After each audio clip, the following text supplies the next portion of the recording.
Bismillahirrahmanirrahim. Assalamualaikum warahmatullahi wabarakatuh.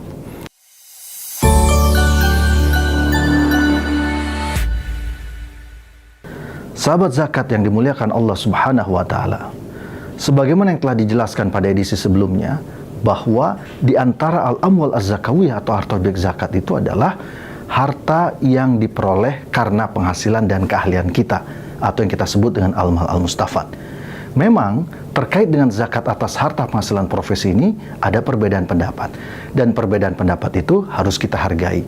Namun demikian bukan berarti kemudian penghasilan profesi yang dizakati ini tidak memiliki dasar di dalam syariat Islam. Paling tidak ada 4 hal yang menjadi argumentasi mengapa zakat penghasilan profesi ini sesungguhnya juga menjadi bagian dari ajaran Islam. Yang pertama adalah dari sisi dalil, baik nas Al-Quran maupun hadis-hadis, di mana ada banyak ayat-ayat dan hadis-hadis yang ketika menjelaskan zakat menggunakan terminologi mal atau amwal dalam konteks yang umum. Sebagai contoh misalnya, di dalam Al-Quran surat At-Taubah ayat 103 Allah mengatakan khudz min amwalihim shadaqah. Makna amwal di situ adalah mal secara keseluruhan, yaitu segala sesuatu yang memiliki financial value. Itulah yang disebut dengan mal. Jadi dalam konteks ini kita memanfaatkan satu pendekatan yang disebut dengan pendekatan ijmali, yaitu pendekatan yang memanfaatkan keumuman makna mal di dalam nas baik Al-Quran maupun hadis-hadis Rasulullah SAW.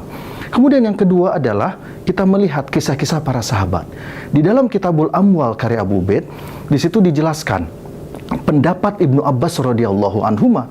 Beliau mengatakan bahwa setiap orang, setiap kita mendapatkan manfaat dari pekerjaan kita, yaitu manfaat harta, maka kita wajib mengeluarkan zakat sebesar 2,5%. Kemudian Ibnu Mas'ud radhiyallahu an, ya, di situ juga dikisahkan bagaimana Ibnu Mas'ud ketika membagikan upah, maka dia mengambil zakat 25 dari 1000. Dengan kata lain, beliau mengambil zakat 2,5%. Kemudian dalam kitab yang lain, kitab Al-Muwatta karya Imam Malik, di situ juga dijelaskan bahwa khalifah yang pertama kali mengenakan zakat atas penghasilan itu adalah Muawiyah bin Abu Sufyan. Dan para sahabat yang masih hidup pada saat itu seperti Abu Hurairah, Anas bin Malik, Ibnu Mas'ud, Ibnu Abbas, mereka semua tidak menyelisihi apa yang diputuskan oleh Muawiyah bin Abu Sufyan. Sehingga kita bisa menyimpulkan bahwa terjadi kesepakatan di antara para sahabat radhiyallahu anhum yang masih hidup, dan tidak mungkin mereka melakukan sesuatu yang bertentangan dengan sunnah Rasulullah SAW. Jadi ini adalah bukti bahwa di dalam kitab sudah dijelaskan. Nah, kemudian juga Umar bin Abdul Aziz juga melakukan hal yang sama, mengenakan zakat atas setiap penghasilan. Kemudian yang ketiga adalah terkait dengan aspek keadilan. Bagaimana mungkin seorang petani yang kita tahu pada umumnya mereka hidupnya kurang beruntung harus mengeluarkan zakat ketika hasil panennya sudah melebihi ketentuan, sementara profesi lain yang penghasilannya beberapa kali lipat lebih besar tidak menunaikan kewajiban zakat hanya karena tidak disebut secara eksplisit di dalam nas. Tentu dari sisi keadilan ini tentu kurang adil.